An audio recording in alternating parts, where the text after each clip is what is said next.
Thank you, and welcome everybody to what is the third in our series of lectures celebrating 125 years of geography here at Manchester University. Welcome to you all, and a special welcome to Professor Yeung from the Chinese Academy of Sciences. He's Deputy Head of Human Geography and Regional Development at the Institute for Geographical Sciences and Natural Resources at the Chinese Academy of Sciences, and it's his first time in Manchester. And he'll also join us and today's speaker for a PhD masterclass after this lecture at 4 o'clock back at our place. So welcome Yeung and welcome everybody. And it's a huge pleasure to introduce today's speaker, Professor Yeung from the National University of Singapore. This sounds far away, but Henry has a strong and an ongoing and lasting connection with Manchester. Actually, exactly 25 years ago, he first hit the ground here at Manchester Airport and then showed up at Peter's office to start his PhD with Peter Dicken, whom I also welcoming here. I'm glad he can join us. So Henry goes back 25 years with geography at Manchester, finished his PhD in 1995, before returning to Singapore, and where he took up a lectureship in 1996, subsequently promoted to associate professor in 2000, and then full professor in 2005.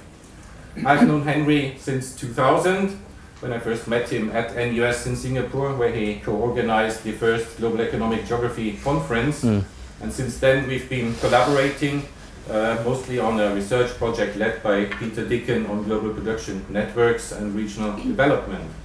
So we've collaborated on that together with colleagues here from Manchester, including Neil Coe, who was here at the time, Jennifer Johns, and Jeff Henderson, what has become known as the Manchester School of Global Production Networks. So there's another connection that's ongoing with Singapore. Today, Henry holds the Provost's Chair and is Professor of Economic Geography at the National University of Singapore. And he's a prolific writer. He's published nearly 100 peer-reviewed journal articles on globalization, transnational corporations, developmental state, strategic coupling, and East Asia more broadly speaking. He's written 4 books, authored books, plus 7 more edited books. So really prolific scholar, widely cited more than 14,000 times, and one of the leading scholars in economic geography worldwide. So it's a huge pleasure to welcome him back at Manchester, and over the next 50 minutes or so, he'll talk about rethinking East Asia in the new global economy, based on his book that came out last year with Cornell University Press, Strategic Coupling. So Henry, the floor is all yours. Thank you. Thank you.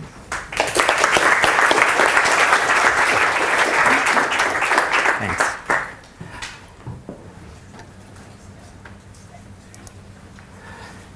Okay, thank you so much, Martin, for your very generous introduction, and to many of you for turning up in this wonderful Manchester weather.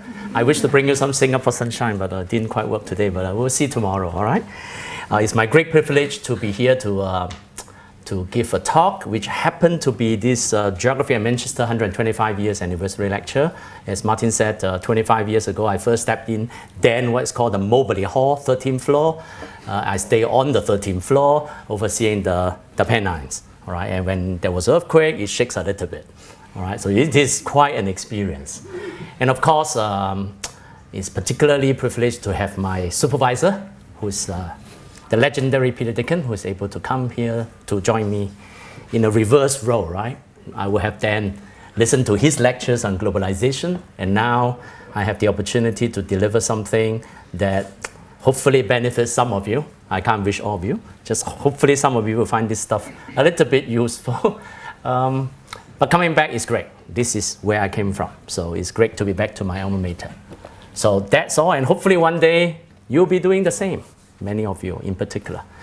Okay, with all that in mind, now I shall run you through just about, I don't know how many 100 slides here, but essentially to give you a quick run of what East Asia has been undergoing in the past 20, 30 years, roughly that kind of time frame since the 1990s.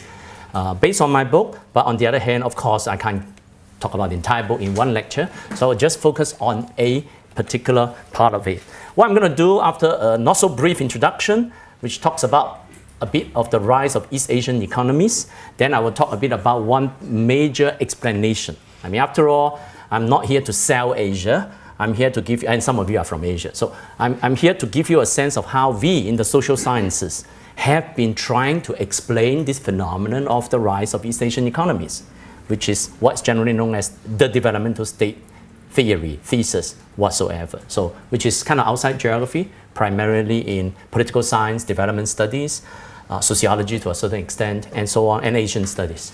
Then I will sort of give you some sense of how we, particularly, the so-called Manchester School of Global Production Networks, or the Manchester Mafia of Global Production Networks, try to look into this phenomenon of East Asian development, not necessarily from the lenses of the state, but more in terms of how domestic actors in Asia, firms in particular, interact with other firms, other actors at the global level. So the interaction between the national and the global. That's the kind of nexus that I'll focus on a bit more in the second part of the lecture, from states, in other words, developmental states, to, if you like, networks, and how, if you think of Asian economies, Asian development, you can think of it as globalizing Asian development. Now, of course, some of you are more familiar with the background to Asian development, and Manchester is one of the very highly sort of really globalized center of learning. What I see now is actually not very different from what I saw in 1992 when I first stepped in terms of the makeup of graduate. I mean, still a huge proportion of Asians then. So Manchester has always been very, very globalized in that sense. So this just gives you a quick run of East Asian economies from originally, if you think of the 1960s, development through what's generally called as a labor-intensive industrialization. Right? Essentially, taking some of the, Manchester again, if you think of the textile and garment industries that Manchester was at least famous for, right?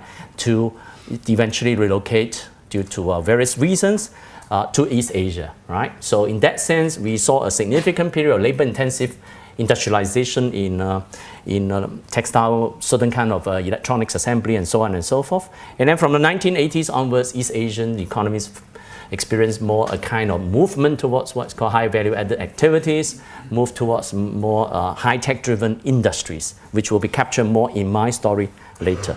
And then from 2000 to now, we see a great deal more globalization of those firms and industries from Asia, if you like, to other parts of the world. Now, of course, I'm a geographer. I got to show you a map to qualify as a geographer, but that's about it. That's the only map I have.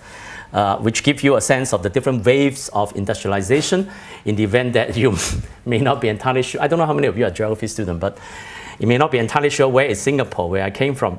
Can you see Singapore? We say it's a little red dot, it's somewhere here. All right, if you can see that dot, which I doubt you can, Japan, China is gigantic. If you can't see, you need to change your lens. Probably free, right, in Britain, but I'm not sure. So Singapore, Taiwan, and South Korea. These are the objects of inquiry today. All right. Some of you might be interested in Malaysia, Thailand, Vietnam, or China. We can talk about it during the Q&A. This map essentially gives you a sense of the different waves of industrialization. Japan first, followed by the Asian newly industrialized economies of South Korea, Taiwan, and Singapore. Now, the puzzle we are trying to solve here is this: is that these are the economies that were trying to catch up, right, by industrializing. Question is, why is it that they are the latecomers? And yet today means about 10, 20 years, in the past 10, 20 years, we see some of the leading firms from these economies that are very competitive in widely global industries. Electronics, certain textile and garment, certain kinds of consumer products, and so on and so forth. So in the case of South Korea, also in automotives, and so on and so forth. So in other words, they must have done something right. Question is, how do we explain, right? So that's the first puzzle. Second is that many of the East Asian economies have very different domestic political economic systems. Yeah? Some may have very strong role of the state, some may have strong role of the market, like Hong Kong, some will be somewhere in between. Very few will have direct replication of what we expect from some of Anglo-American, more market-driven model of economic development. And those of you from the UK will have a sense of how, if you like, the British market system is like. So, give you a sense of the sort of catching up we are talking about, right? So here we are trying to explain the puzzle, why certain economies can catch up quickly, number one. Number two, why certain actors, firms from those economies can catch up rapidly. Semiconductors, South Korea and Taiwan have been very successful in catching up in semiconductor industry. Later I will explain a bit what semiconductors are about, I mean, in the event that some of you may be less familiar. Second is telecommunication equipment, so your mobile phone kind of stuff, or notebooks, the kind of more portable computer or electronic devices. Automotive, and you have South Korea caught up successfully in Hyundai and so on and so forth. And of course, Rory is here, so Rory's work on pharmaceutical India, which is a successful case of catching up, although I'm not going to talk too much about it at all today. And then software and some other industries. So today I'm going to focus more on electronics, particularly the first two. So semiconductors and what we call ICT, Information Communications Technology products, broadly conceived. And most of you have those stuff, if you like. So, what sort of leading firms coming out of the newly industrialized economies of South Korea, Taiwan, and Singapore, and to a certain extent, new waves of China and India? So you have ICT, of course, you have marine and shipping, means shipbuilding. We just came from Newcastle. So Newcastle is a classic example, used to be, if you like, the world center, if you like, shipbuilding, right? Today, shipbuilding is primarily dominated by South Korea, followed by, actually in volume terms, it's China first, South Korea number two, and then Japan, and so on and so forth. It's all, if you like, primarily in that belt. Transportation, here we are talking about air transportation. So if you think of leading airlines, apart from the Middle East ones, then very many coming out also of these economies. Telecommunications, biotech, and so on and so forth. But today, I'm going to focus only on the ICT proportion. Even in my book, I have some of the chapters on maritime and shipbuilding, transportation, and communications, means services. Okay, so the key debate is this, right? How to explain? I mean, we know these economies have done quite well since the 1980s. Question is why? Well, there has been very sustained and long period of research on this phenomenon. All right, so it's not that nothing has been done. A lot has been done. Hundreds of books have been written, all right, to explain this phenomenon. What's called, broadly speaking, developmental state literature, in which is argued that there are specific state initiatives that push certain designated firms through specific financial incentives and other incentives, even political decisions, to push them to do certain, to go into certain industries that eventually succeed. There are failure cases also. All right, but by and large, it's argued that through those kind of state-led initiatives, generally known as industrial policy, these Asian economies are able to develop some of those, if you like, world competitive industries as of today. However, I would like to argue that while that argument and actually a lot of evidence provided has been correct, all right, for a long period of time, at least in the 1960s, if you look back looking at 60s, 70s, and the 80s, I would say it's clear to me. But by the 1990s, if you look at events, happenings from the 1990s onwards, it's fair to say the state had lost some of its power due to a few reasons, and I will talk a bit later. But also because the global economy has been changing quite substantially from the 1990s onwards, the time when, of course, Professor Dickon wrote in his Global Shifts. I hope many of you have read all 7 editions from 1986 when I first read that edition as a student in Singapore. That's how I came to Manchester. Without that book, I wouldn't be here, literally. 25 years ago, then 25 years later, you know. So, moral of the story is, times have changed. Something happened at the global level, right? And hence, these domestic national champions have been able to sort of connect. And in my work, I talked about strategic coupling. So in other words, these actors, national champions, have been able to connect successfully, coupled with global production network initiatives, activities. In so doing, have access to technology, knowledge, market, and so on and so forth that enable them to develop even further. So this is in that sense that I think there is a new mechanism of economic development known as, if you like, domestic global nexus. And this, I use the term strategic coupling to kind of describe it, so to speak. So in other words, strategic coupling with global production networks provide one not the only, but one mechanism of economic development. Because we used to think that state driver would be one mechanism. Today, I will argue strategic coupling can provide another mechanism. Now, question is, what are global production networks or global value chains? As some of you may know, but others may be less familiar. So those GPN, GVC experts here, it's time for you to take a nap. All right, I'm going to give you a quick sense of what this stuff is about. All right. Okay, first, when I say strategically coupled with GPN, then at least you got to know what are GPNs by and large. GPNs are very significant today. Why? Because some 80% of world trade passes through some kind of GPN relationships. All right. Now, it used to be about half of world trade goes through what we call subsidiaries of multinational firms, right? Intra-firm trade, we call trade among subsidiaries of transnational corporations. However, today, these same TNCs, together with their suppliers, partners, and what have you, their total trade is worth about 80%. So it means only 20% of world trade is kind of not through this kind of inter-firm relationships, put it that way. To the extent that the World Bank now argues that GPNs and GVCs are the world economy's backbone and central nerve system. So whether you like it or not, in your body, I hope you have a backbone. I hope you have a central nerve system. And as you know, if one of them goes wrong, it can be pretty bad, right? So the moral of the story is, whatever your shape, look, whatsoever, behavior, you've got to have that backbone and central nerve system. And we argue that this GPN stuff and GVC is that, all right? You can't see it, but it's there. And we need to understand it. Now, of course, for today's purpose, I have quite a bit of empirical data. I may not go through all of them in great detail, all right? If you're interested, you can read the stuff or the book or whatsoever. I won't go through the numbers, but I just want to show you the size, all right? If you look at the size, the big pie charts, all right? This is about 2008 data, 10 years ago. If you look at the, what is this color called? Gold, or I don't know, gold, yellow. This bar, this pie refers to what we call trade in intermediate goods. So intermediate goods are not the finished good like your phone or your computer, but the stuff that go into the phone. So the stuff that go in that needs to be put together into your phone, into your computer, into this monitor, into the car, into your clothes, and so on and so forth. So we call trade in intermediate goods. Now, if countries trade more with each other through these firms in intermediate goods, means production networks become very extensive, right?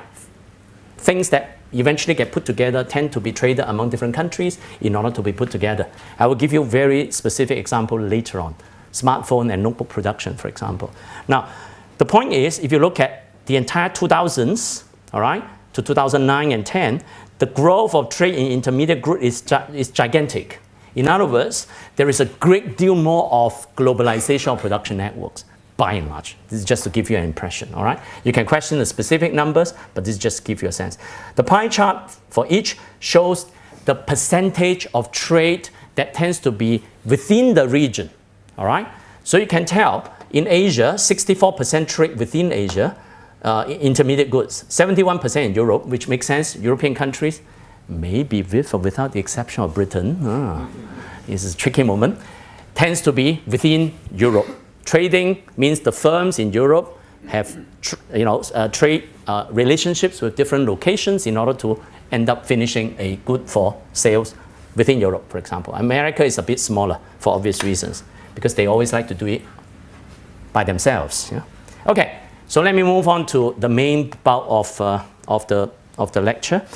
First, this is to revisit the idea of the developmental state thesis. Now, some of you, again, if you have learned this before, again, you can take a brief nap, but essentially I need to give you a sense of how we used to explain this. We used to explain by this particular, I've summarized it this way in a figure. We used to have a state. We think of the state, a state is a political entity, if you like, with a combination of the government, the party, but also other organs of the state. And the state is argued that, according to some of these very, very famous authors in political science, development studies, and so on, will have a certain autonomy from society, civil society organizations, so that the state could do what it wants to do, and so on. Because of that, it has the power to impose or develop certain kind of industrial sectors. So that kind of makes sense, right? To develop or push through certain industries, you've got to have power, so to speak. You've got to be what Peter Evans used to call, you've got to be autonomous from societal influences. You've got to have a certain bureaucratic rationality, means you've got to know what you're doing, so to speak. You've got to have the agency, an agency that's called pilot agency, an agency that has the kind of institutional power. In South Korea, in Taiwan, in Singapore, there were such agencies that, if you like, were modeled after Japan. So the original example was Japan, the Ministry of International Trade and Industry, MITI in short. All right? So you had a state that was autonomous, rational, had agency power, that then developed certain policy intervention, choosing certain industries. So, and in so doing, develop those industries. And of course, the late Alice Samstan argued that this state intentionally get prices wrong. Now, if you're an economist, you know you follow the market, you follow the price signal, then if the price is too high, then you don't go into this industry, right?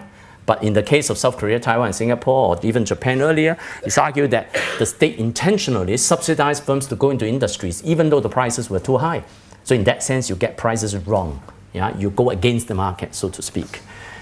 And through financial subsidy, and of course there are very specific details which I can't go into much of it, because each of them will have different relationship between the state, for example, and the central bank.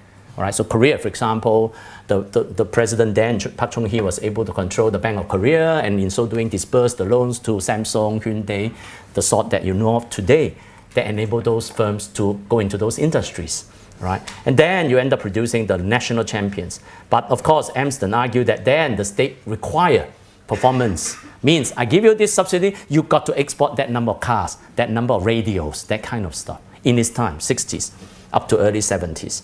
That leads to a certain kind of oligopoly, in the sense only 2 were chosen to go into those industries. South Korea, later on Taiwan, Singapore to a certain extent, and there is a lot of work done, so I'm not going to sort of explain everything. Now, the problem with this approach, now this approach is very well known, very extensive in the literature, which had its historical value, because to me, it did explain very well the initial foundation of some of these, at least these 3 East Asian economies, South Korea, Taiwan, and Singapore. 60s, 70s, at least up to the 80s, I would say. The problem is that it only focused on state capacity. So the state was the only unit, if you like, independent variable that you were looking at. You look at the state as the independent variable that explains the outcome, which is development, which is the dependent variable, right? So you focus on the domestic nature of state-firm relations, and some other political scientists have argued that this tends to be too neo-Weberian, and kind of Peter Evans' work, because it's explicitly Weberian sociology that focuses on bureaucratic rationality, and hence it's argued that this approach tends to be too fetishizing the state as a powerful institution, and hence the term institutional fetishism that he argued. He argued that, well, the state may not have the magical power to drive all national champion, all right? It may appear so, but it's not necessarily so, so to speak. Others have pointed out, not me, but others have pointed out that since the 1980s, there have been changing domestic and international contexts that began to make it difficult or reduce the capacity of the state. Not to say eliminate the state, but reduce the capacity. And I think in the masterclass later, I've given you one of my articles that we'll discuss for some of you, much more detail of that decline in capacity stuff. But by and large, for today's purpose, I will just briefly run through 3. One is that since the late 1980s, we have a great deal more neoliberalization of the world economy. Finance became much more powerful in particularly world capital markets, London, New York, and hence so on and so forth. That make it very hard for the national state to pursue this kind of selective industrial policy that it would be premised on, if you like, heavy financial interventions, right? Second is that in those economies that used to be very authoritarian, all right, well, it's all men, so it's kind of one-man show thing that was very, very deterministic. And since the 1980s, South Korea, Taiwan, 86, 87, around that kind of time, began to be much more democratized, including election, rise of civil society, and so on and so forth, that make it much harder to have the kind of coherent state that earlier I was talking about in terms of embedded autonomy. So there was a lot more patron-client relationship when election came, so it became factionalized, and hence it's very hard to think of a state knowing what it's doing and then determine what kind of industries to go in. A lot more competing interests from the late 1980s onwards. Third is that the world also has been changing. Why? Berlin Wall was down. So before the Berlin Wall was down, the US was very happy to see South Korea and Taiwan growing rapidly because they were meant to be blocking communist spread in Asia, right? Particularly from China's side, so to speak. And then North Korea, right? Which, as you know, today, that part of the story is still unfolding, yeah? So with if you like, the end of the Cold War, and hence geopolitical changes, that the US was less happy to provide what's called the unfettered market. Basically, try everything to allow South Korea and Taiwan, and then Singapore to a certain extent, to export without any constraint. In other words, South Korea, Taiwan, even Singapore were kind of really using subsidy to promote its own exports to America. So in other words, if you think of Donald Trump today, no way, right? He's giving you a big hustle because he thinks America first, right? Then it's not America first, but it's to say America is not going to be as generous because we don't need to be so worried about communism because the Cold War has ended.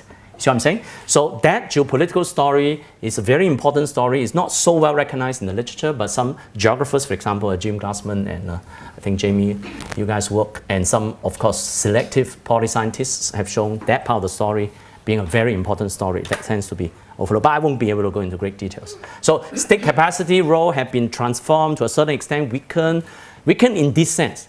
All right? It does other things, but it's not in industrial policy terms. So we are discussing the article in this journal later on in the afternoon, essentially in which I talked about the sort of dismantling or decline of the pilot agency, the agency that was in charge of industrial policy, economic development in all three economies. Actually, in two economies, I should say. In South Korea, environment planning, I said. No, Economic Planning Board, yeah, environment planning. Economic Planning Board, 1993 was dismantled, absorbed into the Ministry of Finance and Economy in 1994, and then the new Industrial Development Law in 1995 basically made it very much harder for the state to directly subsidize certain industries. In Taiwan, the CEPD, the Council for Economic Planning and Development, was again weakened. There are specific politics behind this, which I can't go into detail, just take it as such. And then the Ministry of Finance, again, has been historically not as powerful as Ministry of Finance in South Korea. The Industrial Development Board, again, became weakened within MOEF, Ministry of Economic Affairs. This is Taiwan.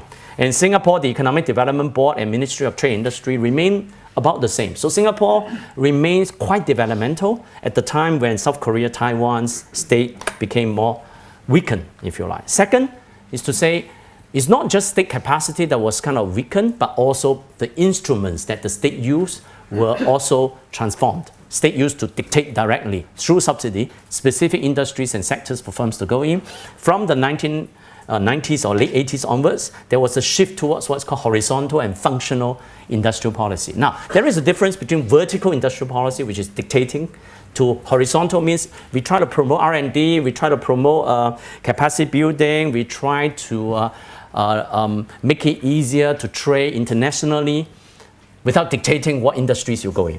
So that's called functional or horizontal industrial policy. It's still doing more than what, for example, the state in Britain does in that sense of the word. Yeah? So we still call it horizontal industrial policy in support of domestic firms taking advantage of globalizing opportunities, such as promoting industrial upgrading, innovation, facilitating trade and investment. To the extent that one scholar in South Korea argued that since the 1980s, the large conglomerates emerged as independent interest groups. They didn't want to listen to the state telling them what to do. They want to, in fact, intervene in politics as well, right? So the chaebol's interests dominate the public discourses and government policies because these very national firms, by the 1990s, have acquired capital, technology, market access. It's almost like the children who have grown up refuse to listen to parents like you guys, right? Do you listen to your parents as much as when you were 10 years younger? Because at that time, your parent could tell you what to do because you need to get your allowance. Today, no, right? Do you?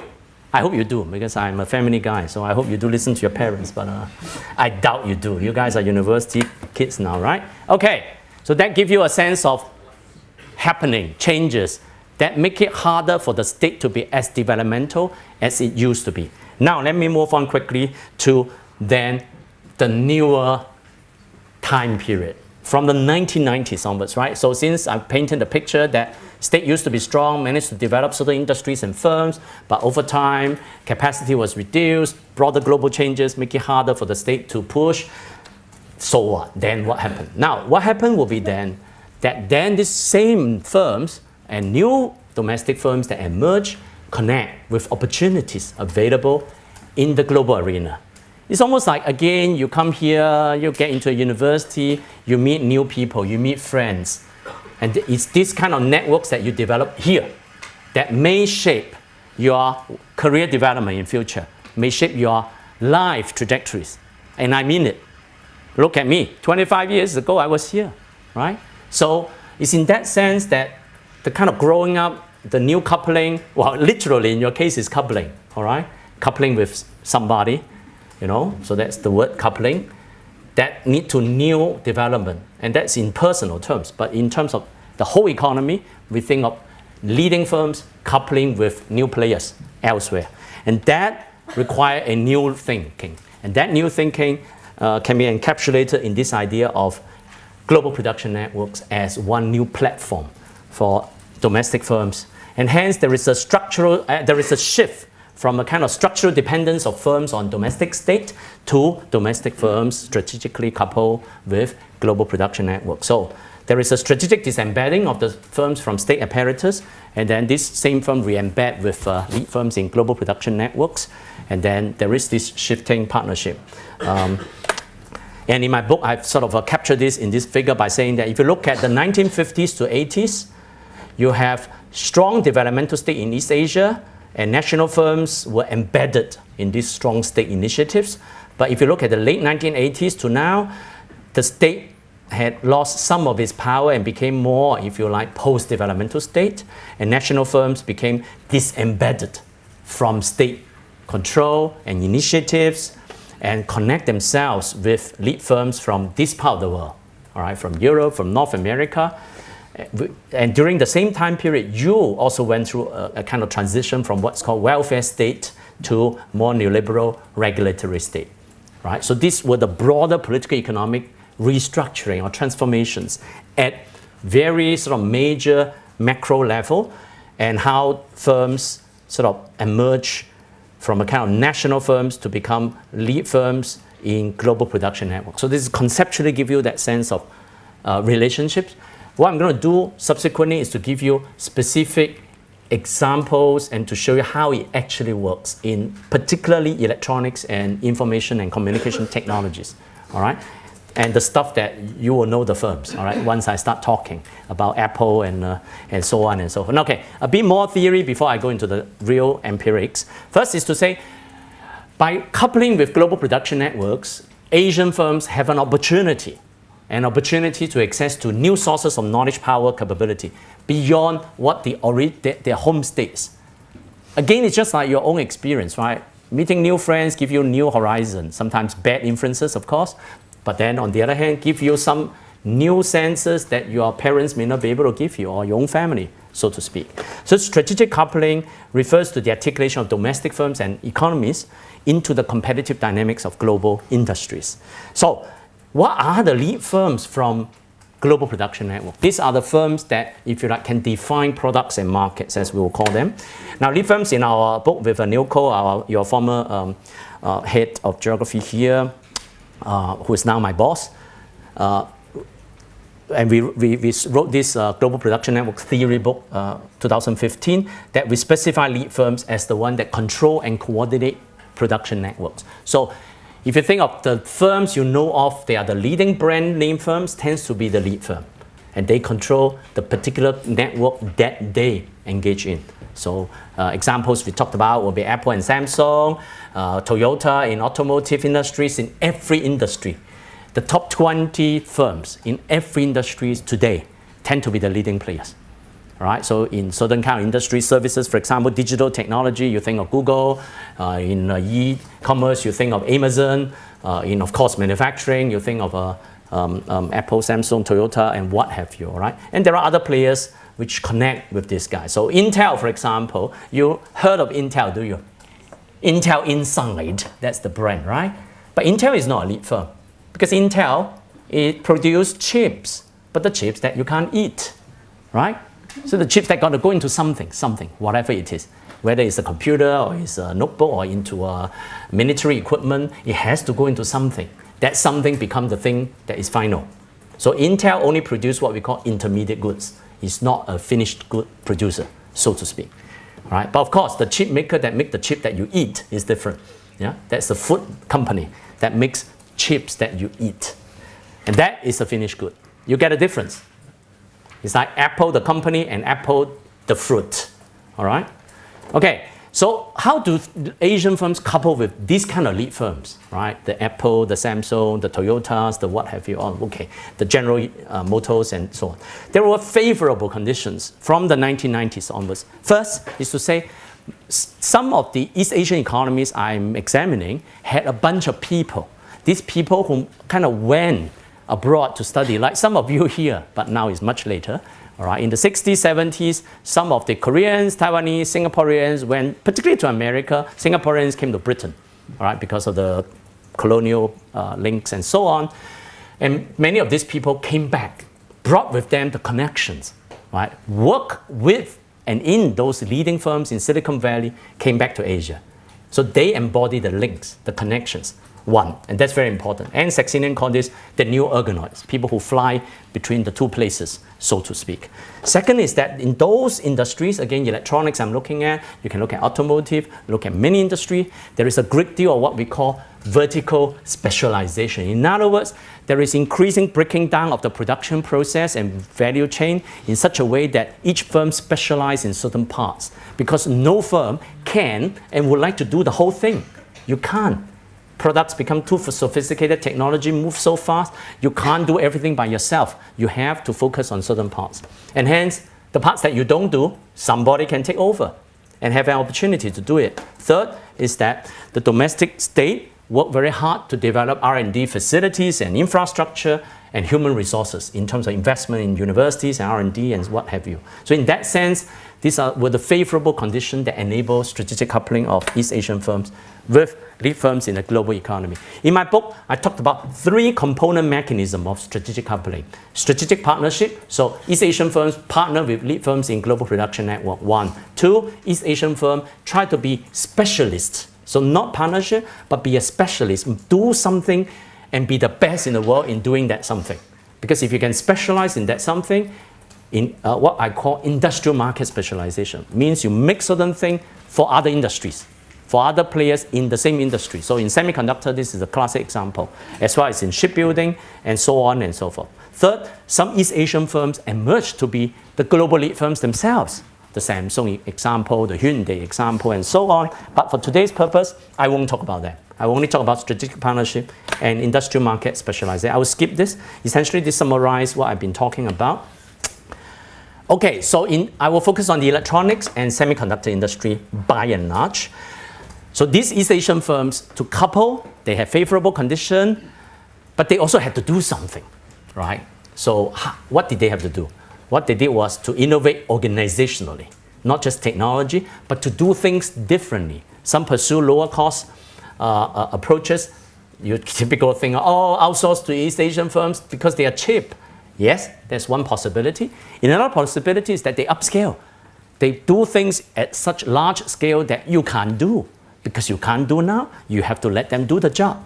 Because they can print 5,000 books in one go, whereby you manually copy one manuscript. Just think of the difference, right? So some of these firms upscale, if you like. Others upgrade their technologies, develop new product and process technologies to be able to be of value to you, the lead firm. Finally, customization. Some of these East Asian firms try to customize the products and services for you so that then you can do what you're best at. For example, marketing, post-sale services, that you tend to be very good in those things. So they tend to co-evolve, co-develop. And this works in different industries in the electronics segment. Okay, let me move into what's called the electronics industry with some facts and figures, all right? Now, I will move a bit faster here because many are just sort of visual things, all right? But here, just to set the parameters. First, think of the ICT industry. It's very significant. It's not an insignificant industry, all right? Again, coming to Britain, one may have thought financial industry is the big deal, right? Well, finance is important, but the world is not just made out of finance, all right? Now, if you think in 1988, this is ICT hardware, just hardware, no software yet, all right? In terms of world merchandise exports, about 11% of the world's merchandise export belongs to the ICT industry. It's very significant, all right? 11%. But by 2014, this increased to 16%, all right? And the trade in intermediate goods, about half. So 16% of the world trade belongs to ICT industry hardware. Out of that, half will be trade in stuff that go into the hardware, intermediate goods, roughly, yeah? One. Okay, skip this because I'm going to talk about some of these locations. Second is to look at South Korea, Taiwan, and Singapore in terms of what we call share of world total, but this is about 10 years old data, in terms of trade in intermediate goods, world trade in intermediate manufactured goods. It's about a few percent. Together, the three of them, small economies, 10%. 10%, they are in charge of 10% of the goods and components that go into the making of all electronics products in the world. Not small, quite significant, all right? And of course, China is coming up. Another figure, more recent, by up to 2014, which shows you what is called the importers, the world's biggest importers of intermediate ICT goods. Means countries that import components and parts and modules that go into the final assembly of something, yeah? China is biggest, understandable, isn't it? China is the world factory. Of course, it has to import a lot of intermediate goods, no problem. Number two, Hong Kong. Now, that's very weird because Hong Kong is a small place. You don't need that many chips, all right? Number three is the United States. Makes sense, possible. Number four is Singapore, Korea. So essentially, if you look at it, Taiwan is not here because of these United Nations numbers. United Nations cannot recognize Taiwan for diplomatic reasons. So they group it under other Asia. Very smartly. Other Asia means Taiwan, essentially, okay? So Singapore, Korea, and whatever that means, right? So these three are my object of inquiry, isn't it? So they are here, all right? It's not small. The Hong Kong part actually belongs to China, actually, but it's due to custom data. Okay, now you have a sense of the big players in terms of importing intermediate goods, because then you need to make something, right? Now let's look at exporters. Who export this stuff? Intermediate goods in ICT. The big ones, China, makes sense. China import a lot, but also export a lot, all right? Korea, next, because Korea make a lot of chips, right? Computer chips, makes sense. Japan, Malaysia, and so on and so forth. So at least you get a feel, right, in terms of the key players. Who import a lot? China again, followed by Hong Kong. Hong Kong is weird because Hong Kong doesn't need that many intermediate goods, so it goes to China essentially. So almost like 45% of world's import of intermediate goods go into China essentially. If you do the number, this is about 300, 200, so it's almost $500 billion in 2014 went into China, and China export 360. So in other words, China had a net inflow of intermediate goods that go into the production of whatsoever, stuff that need electronics, so to speak. What about final goods? Means finished. Your iPhone, if you like, your computer, notebook, all assembled in China. And that's called finished when the moment is shipped out. China export 580 billion. Makes sense? United States next is, so the moment you come, after China, everybody is small, put it that way. Means everything is assembled, almost, large variety in China. Vietnam is more, because you will know the story later, of Samsung. Now, interestingly, who import a lot? And we know very well, this is the Donald Trump problem, isn't it? So America import a lot of the finished good. Hong Kong is the weird one, because Hong Kong doesn't need $115 billion worth of electronics goods. All right, divided by a population of 6 million, everybody get hundreds of thousands of dollars of iPhone. I don't know, maybe Hong Kong, everybody has 1,000 iPhones or what have you. It's crazy. So this is clearly China. Together with China, so you see, China is 115 and 78 is about 200 billion. China import about $200 billion worth of finished electronics goods. But export, 580. See the difference? 400 bill, yeah? Roughly. This is just give you a sense. Okay, you have a sense of who does what in aggregate national sense. Now let's look at the importance of the industry to the three economies I'm studying, yeah? South Korea, Taiwan, and Singapore. In 1991, electronics industry as a percentage of total manufacturing is about 10% in South Korea. 10% of South Korea's manufacturing in 1991 was electronics. Okay, quite significant, but no big deal.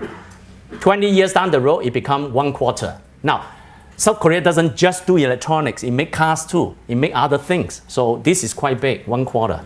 In the case of Taiwan, from 13-14% to almost 44%. So almost half of Taiwan's manufacturing is in the electronics industry. It's a big deal. Singapore has always been a big deal, 40+%.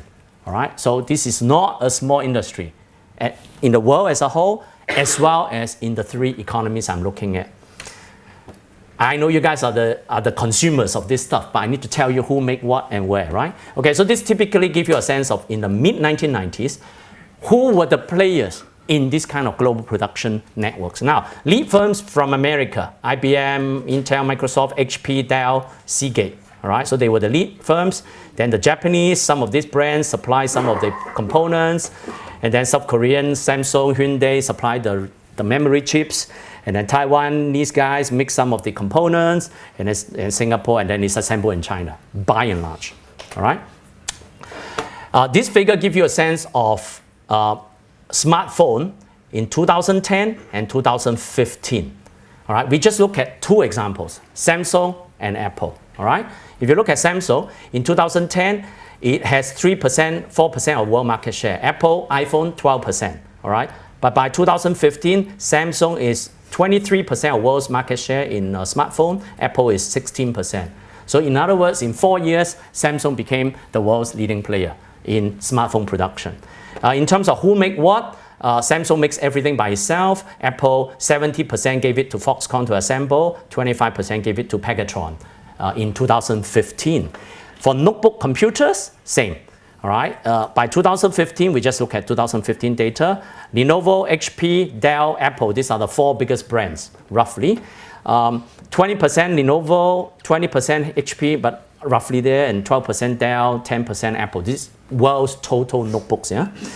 Who makes what? Again, Lenovo, half made by Taiwanese guys. These are the Taiwanese guys, Quanta, Compare, and Vistrom. Half made by itself. HP, only in-house production 2%. Everything else, give it to the Taiwanese. Dell, 0. Dell makes 0 of its notebooks. Any Dell is made by the Taiwanese. Apple, as you know, has no manufacturing. Again, everything give it to the Taiwanese. That then made it in China. This just gives you the impression. Okay, and this essentially tells you the same story with further breakdown of details. So who are these Taiwanese guys, right? You may wonder. This is the strategic partnership I'm talking about. Pegatron, Foxconn, you know, many of you. Foxconn in 2013 is 136. Today is about 150 billion. This is a 150 billion company.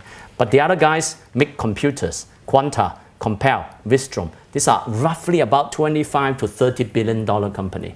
They assemble 97-98% of the world's notebooks. All notebook computers will be assembled, actually rephrased, will be designed and assembled by these guys. That's why they are called ODM, original design manufacturer. This is how it looks like. Your typical Apple, I'm an Apple user, so I'm very familiar with Apple's global production networks. So this is your laptop, and so these are the lead firm brands, and these are the Taiwanese that assemble, design and assemble for the lead firms, and then they buy the components from these guys, Intel, AMD chips, Micron will be memory, or Toshiba, or Samsung, that goes into solid state drive, the stuff that go into your computer. And then they ship it to China, Chongqing currently, or Chengdu in the case of Dell, and assemble there, and then depending on where you buy it, you get it from wherever you buy it. That roughly gives you a sense of where your notebook comes from, who makes what. Yeah? Now, what's the difference between these two phones? Now, who has Samsung? I think iPhone more people. Samsung, raise your hand, proudly, or not so proudly. It's less, right? The rest, I presume, iPhone user. I'm Apple user, so you better be an iPhone user. Anything else, don't tell me. I don't want to know, all right? So, now this is a classic example. What is the relationship between these two, all right? Apple on the right and Samsung on the left. So this is the Galaxy S8 and iPhone i7. Now, the late Steve Jobs used to rephrase. Obama used to ask the late Steve Jobs, right, in 2011, I think, or 11, yeah, that what would it take to make iPhones in the United States. Of course, today, if you change this face to Obama, then Steve Jobs then did say that those Jobs said Jobs ain't coming back. All right. Today, if it's Trump asking him, then he will say, "Come to my grave, I will tell you." So this will give you some sense of why iPhone cannot be made in America. All right, because the entire production network is in Asia. All right, it's the design. I mean, you go to the back of your phone. It's designed in California, yes, but it cannot be made in California or anywhere in America. It's very difficult because the many components that you break it down tend to be produced in Asia, need not be owned by Asian firms. All right. So, for example, the A chip in your iPhone is called A chip, application processor chip. Currently, it's the 10th generation A10. Has been made by Samsung for 8 generations. A1 to A8 have been made by Samsung. I'll give you another example.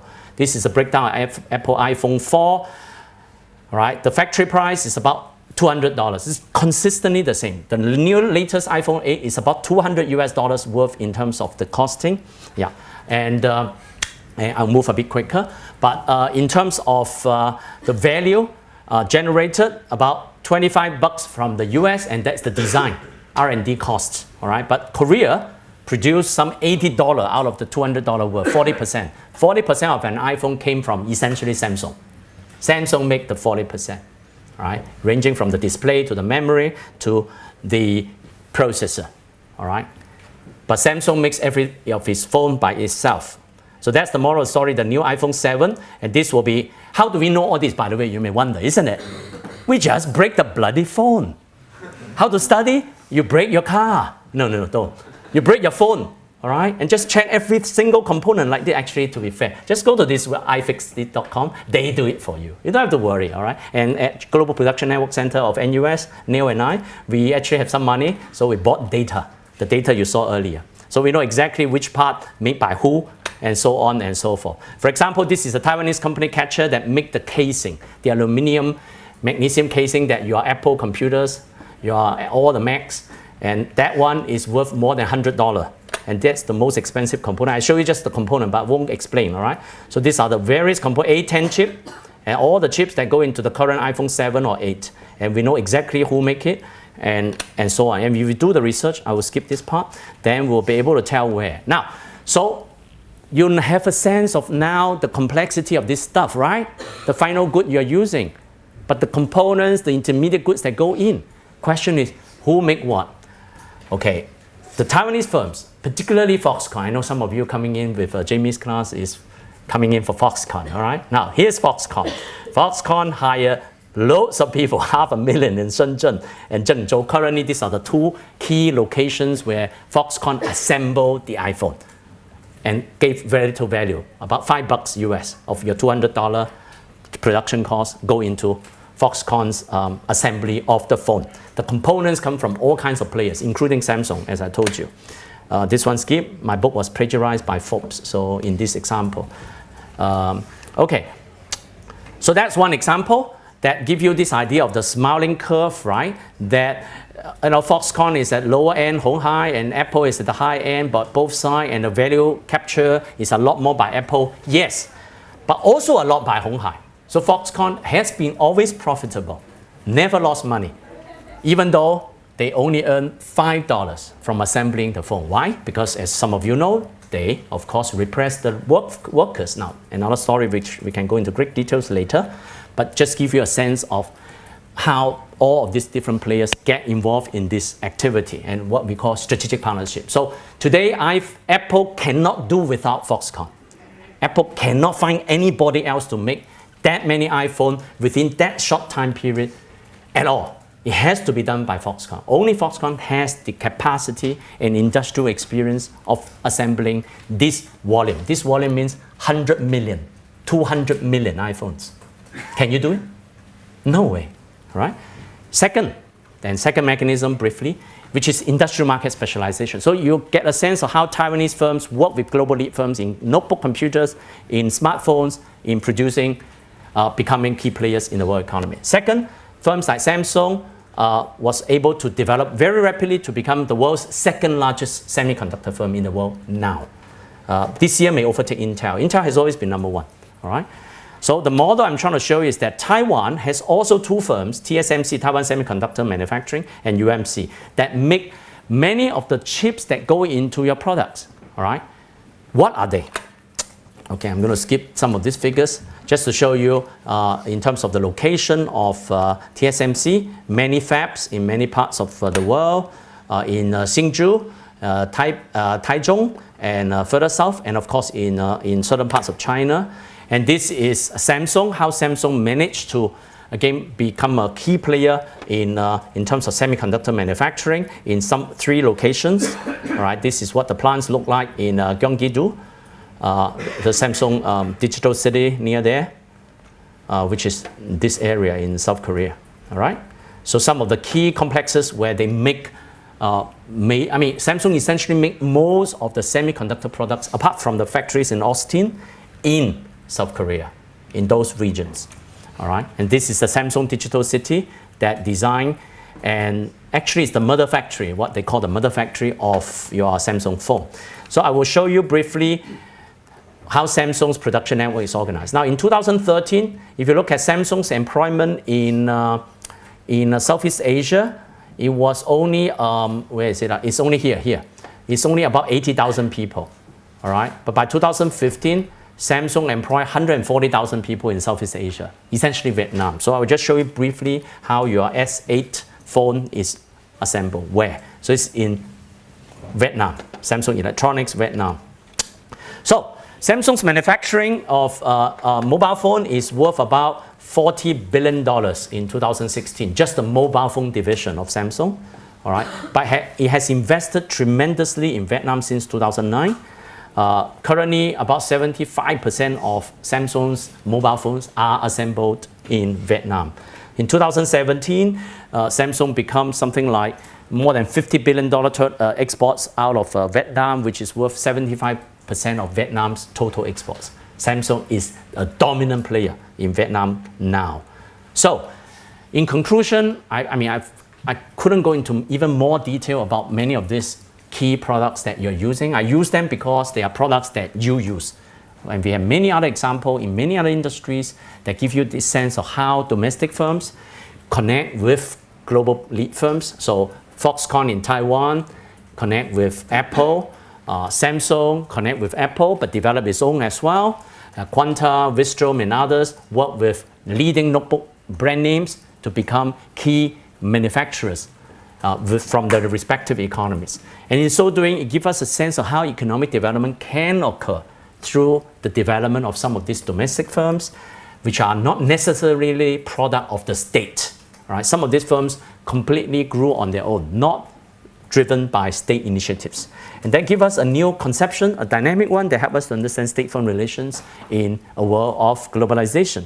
So this is the kind of area that I thought economic development can be understood better. Second is that we need to think of development as beyond the state. The state is always there, it's important. I always say in all my presentations that I'm not saying that the state is not there. All right? The state, by the way, will not wither away. By definition, you cannot have a society, anarchy, unless it's an anarchy system. All right? Otherwise, the state will always be there. But the point is the role of the state in certain kind of industrial and economic development can change over time, can diminish over time. That's the story I'm focusing on today.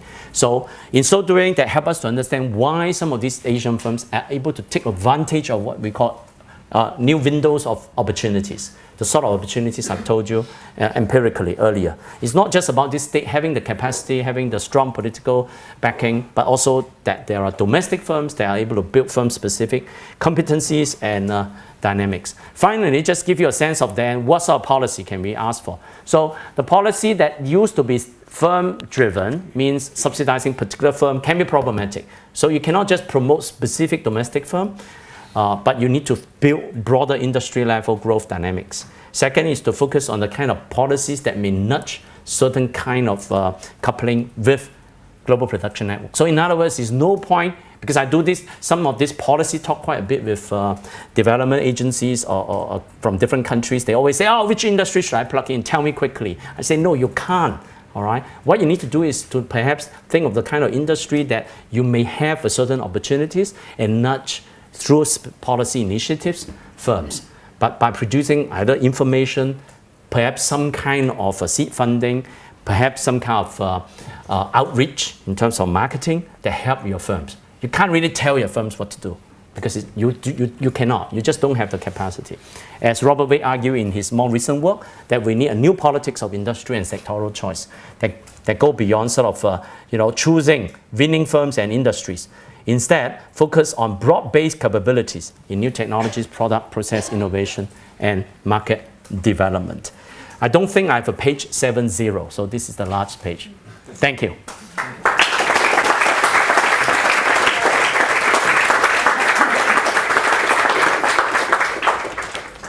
Okay, so maybe I start with the Foxconn one because it's more specific and straightforward.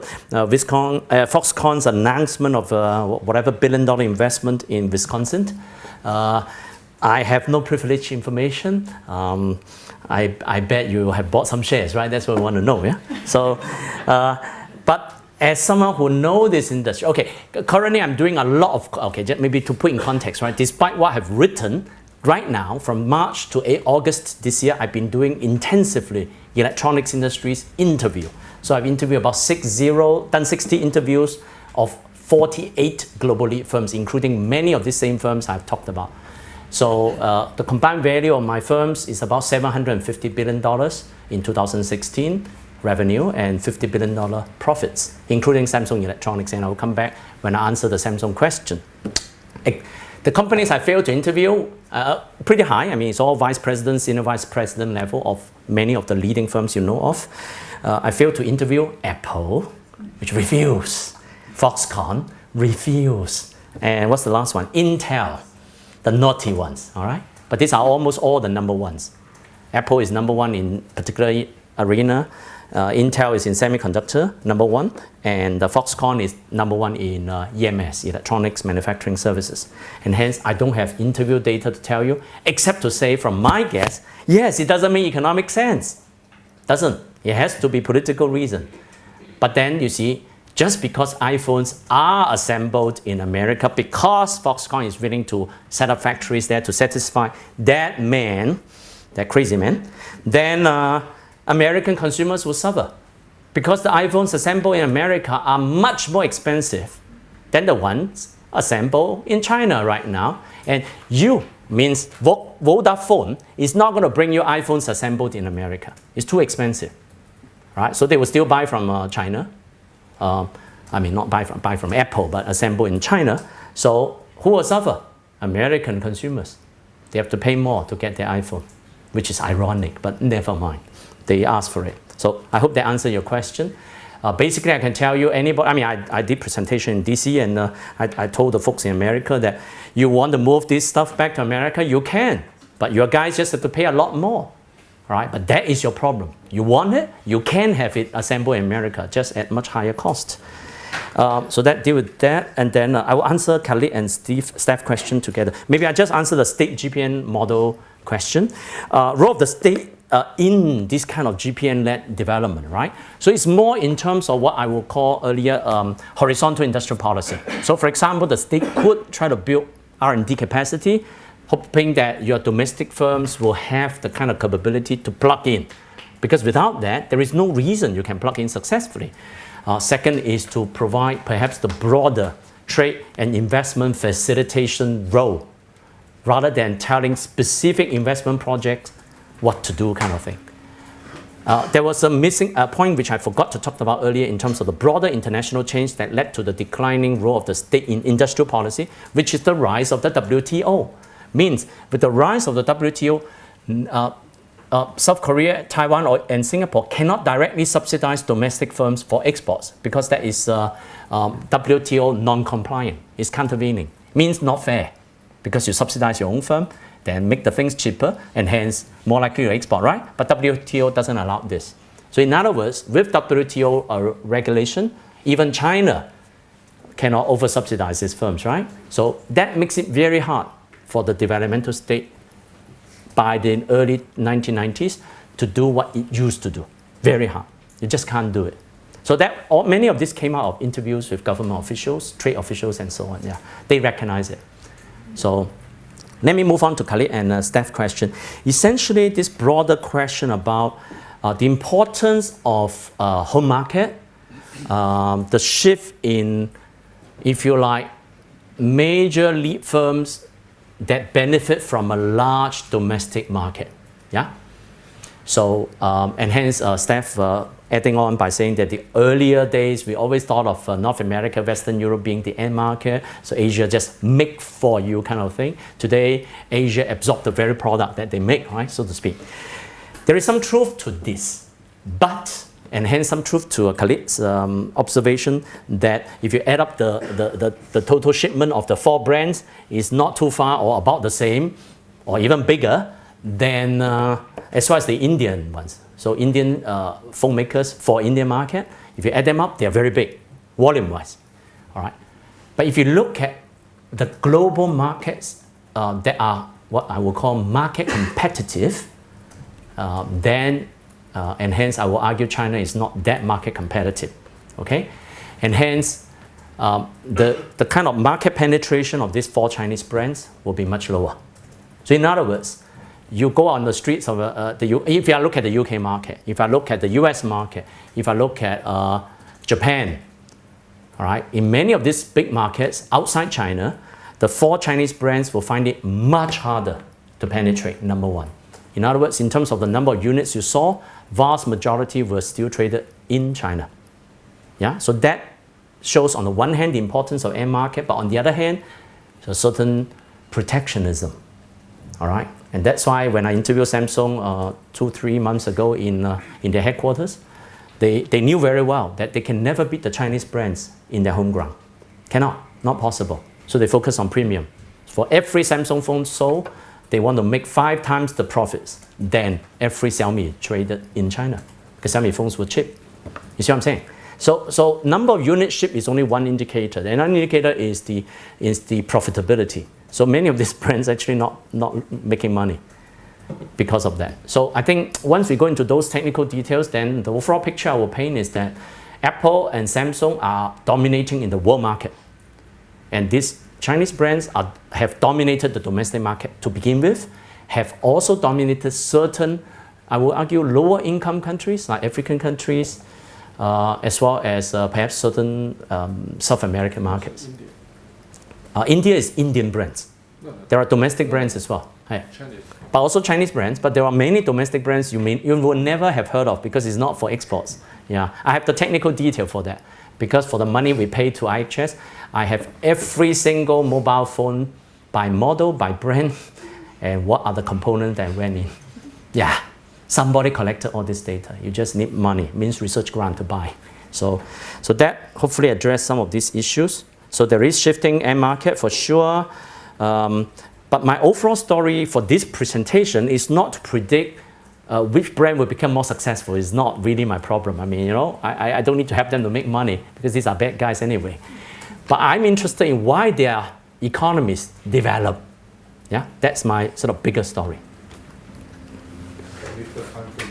Hi. And then there's 2 more hands up front. Yeah. Yeung from GDI. Hi. I'm interested in if now the role of the state is more to encourage horizontal industrial policy. What is there for countries that were originally institutionally extractive? What remains for them to do?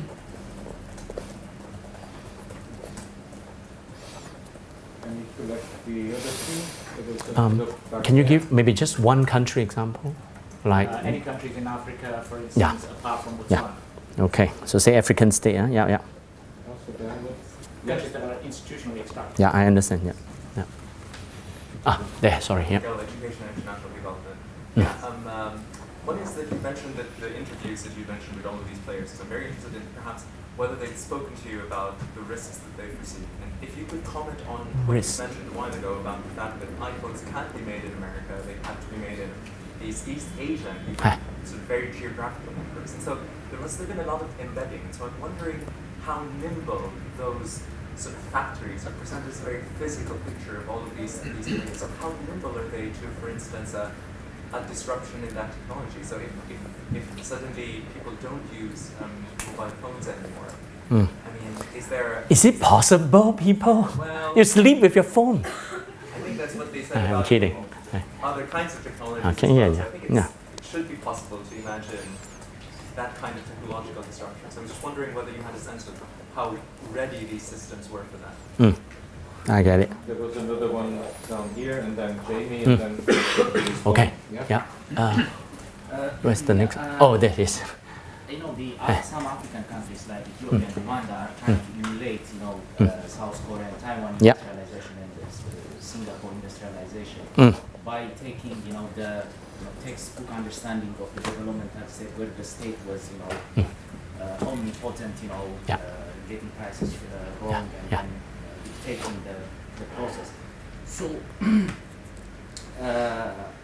what would you suggest for this kind of aspiring African countries, especially because now the dynamics have changed as you have shown, to succeed or to catch up in industrialization and without exploiting labor, because now we are doing it by exploiting labor. We are starting from this labor intensive industries by attracting cheap labor, but without Exploiting labor, yeah. And Jamie last. Yeah. I'm writing, so my head has been done, yes.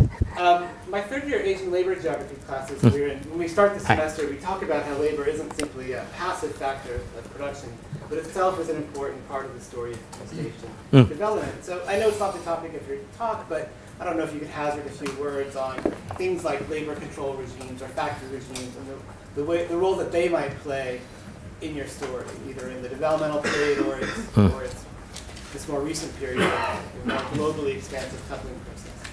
Okay. Right. Okay. Maybe I think I will combine the Gido's question with the question about Africa without exploiting labor. These are related, yeah. So essentially about the role of the state, right? Sort of the shift from extractive industries, in particularly the primary resources industries, to more kind of a manufacturing-oriented kind of industrialization. That would be the ideal solution, isn't it? So first answer is difficult. It's not going to be easy. Because why? The examples I'm talking about here, South Korea, Taiwan, did it before China opened up. In fact, made good use of China when China was opening up, right? To the extent that today, the biggest notebook manufacturers, all the names you know of, the factories are in China. But Taiwanese owned, right? So Taiwan benefited from China. South Korea benefited from China. Now benefit from Vietnam. So, but now if I were to think of African states to sort of try to have this kind of shift of manufacturing industries, it's going to be very difficult. So in that sense, I'm not even thinking of whether labor to be, the point is even if labor is willing to be exploited, you still may not get a chance to be even exploited because it's very difficult now to think of unpacking, unbundling these production networks and shift at a sort of, in this case, intercontinental scale. Within Asia, as I mentioned earlier a little bit, Samsung managed to shift from China largely before 2009, about 2010, to Vietnam. That's doable, but because Samsung was able to exploit Vietnam's deal to be the player. So Vietnam gave a lot of deal to Samsung, and Vietnam had quite large young labor force as well, right? So your argument, I mean, your wish that to have this kind of industrialization without exploiting labor is, I don't know. I mean, personally, I'm not labor expert, but I think it's probably not possible because you almost always start with labor-intensive part, the final assembly part of the operation. You can't start with chip making. Not possible. Means semiconductors, for example. Remember, in the typical, all of these devices, the more value-added stuff will be the intermediate goods, not the final assembly, right? But you will always get the final assembly part first because it's more labor intensive. Now, I haven't even brought in the robotics, the AI stuff, artificial intelligence stuff, yeah? Because Foxconn factories are going to be less labor intensive, are going to be more robotized, all right? I even interviewed a company that make the robot for Foxconn to assemble your iPhone, the little fingers, that the human fingers to be replaced. And a company, you won't believe it, is your printer company called Epson. Epson, you know, Epson, the printer? They make the small robot that are as nimble as the young female workers, all right? They are programmable, that probably, you know, Jamie will not complain. I mean, complain for the good reason, right reason. I mean, labor control, I understand. So I'm sorry, I really have no easy solution out currently. I mean, partly because to me, this industry, at least electronics, is ultra competitive, and hence go back subsequently to the disruptive risk question from somewhere there. That's why. So for development purpose, it's very, very tricky. So I can't give easy solution. Yeah, but I know the African states are very into developmental state, because I know Peter Evans and others have come up with some new this is called developmental state. I know what's it called, post-developmental state, whatever. Some new idea of the kind of absorptive capacity of the state. So, but I think to be fair, the state capacity has to be built up. But whether industrialization of the sort we are looking at will take place, I really cannot guarantee today. But you know, if you think of South Korea and Taiwan, even Singapore, I mean, we went through pretty tough political regimes in its time. Authoritarianism, dictatorship took place. You know what I mean? South Korea, until the Park Chung-hee himself got killed by his #1 security chief, right? So, and his daughter, as you know, recently thrown into the jail, who was the former president, yeah? Risk.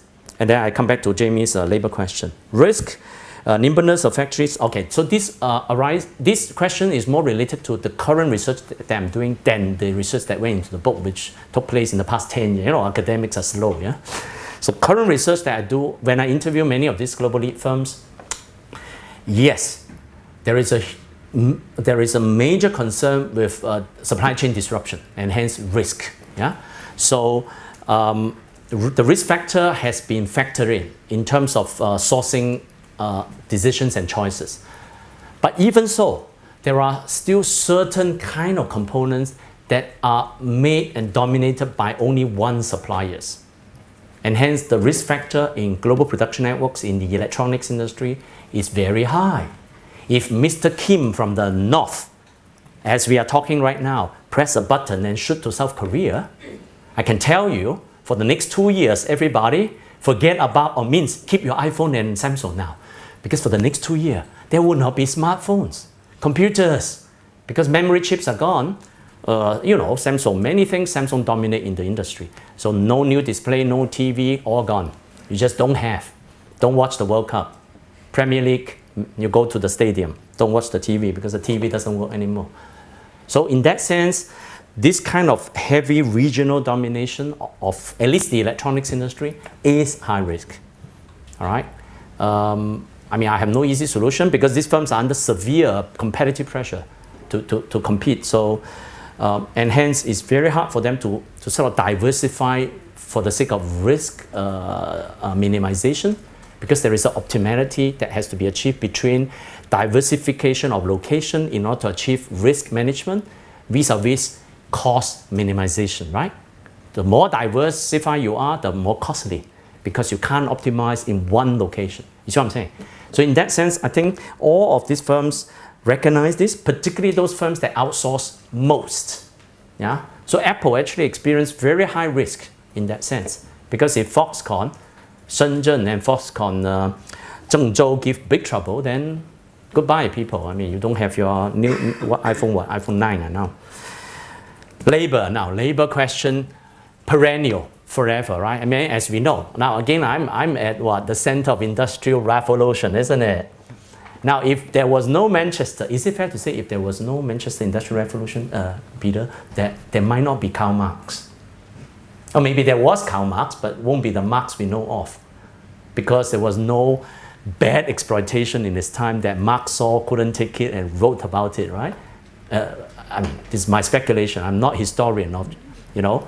political thought. But I mean, by and large, my argument here is that from then, the Manchester then, to the Foxconn today, we still see, if you like, the incessant exploitation of labor throughout the world, isn't it? Now, I grew up communist China in Guangzhou when I was born, right? So if I think of the days when I was in China, yeah, there was maybe no exploitation of labor because all were the same.